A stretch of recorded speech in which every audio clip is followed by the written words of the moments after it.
What is going on, everybody? Welcome to episode number 9 of my Chesterfield career mode, and we are starting off against Accrington in another league match. So hopefully we can come out with another win because we won our last game and we want to continue on our first place run. Obviously nothing less than a win will suffice because I just want to keep on winning. We want that title, we want to get promoted, and winning's the only way you can do that. So I decided to put Togwell, give him a start because I haven't played him much at all. So yeah, Togwell's gonna play right center mid. I think so. Or did I put Banks in? Actually, I think I did. Yeah, I think I did give Togwell a start. Eventually, I do, but he's fairly young and he's an okay player. I haven't really played him as much as I probably should have.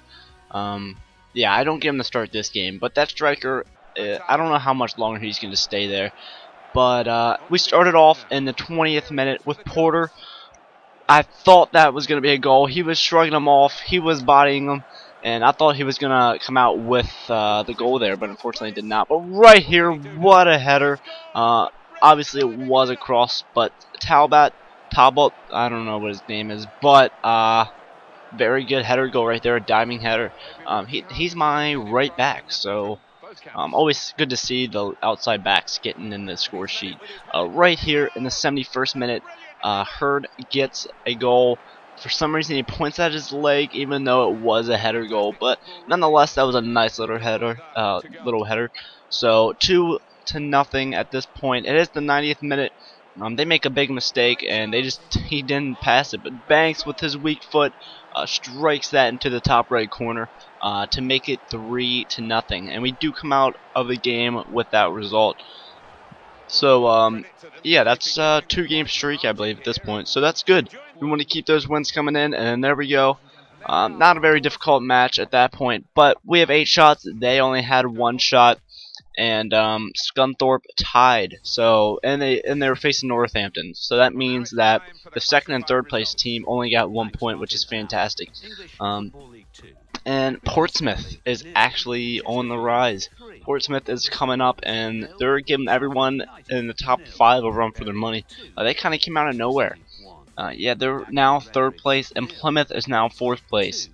You know, I didn't really expect that. I thought Plymouth was one of the weaker teams, but apparently not, because they beat us, and they are in 4th place. So we're coming up here against York City. Not one of the better teams in the league. And I noticed that it was going to be a rainy game, and you guys know that I hate the rainy games. But you know, I know you can change it beforehand, but I figured I might as well play them because if the game decides to be rainy, then it should be rainy. And actually, the rain kind of played to our favor this game. I don't know, it kind of seemed to help whenever the computer would do like lob throughs. They seemed to keep on rolling, and the keeper would get them without any trouble. But same happened for us as well. So that's our starting team at this point. That's who we're gonna play, and I put Marshall in because I want to give him a lot of play time and get him to go up in overall. They make a huge mistake right there, and Porter capitalizes on their mistake in the 19th minute with a nice weak foot shot right around the keeper. Yeah, they make a huge mistake. He was trying to pass it back to the keeper, but we get intercepted. So right here to Marshall, and he uses his weak foot. Oh man, that could have been his first goal, but unfortunately he did use his weak foot. But here's his preferred foot right across the goal, but the keeper makes a nice little save. So we go here against Roberts, and Roberts is actually a really good player. He's a lefty, so I don't really see him getting a lot of chances that he should be getting. Right there's a nice little header by Gnondolet. That's what I'm gonna say his name is. But there we go. We win 1-0 off of their mistake. So yeah, I know I get a lot of goals off of the computer's mistakes, but you know, they don't really have a whole lot of goals anyhow. So we get a scouting report right here. 3 terrible players he comes back with. Max of 39 overall for that guy, which is absolutely terrible. So I just reject all 3 of those players. He can return new players. You know, maybe I should get rid of this scout and go for an English scout, because I know whenever you send a scout to their native country, then they return a little bit better players. So I should think about doing that.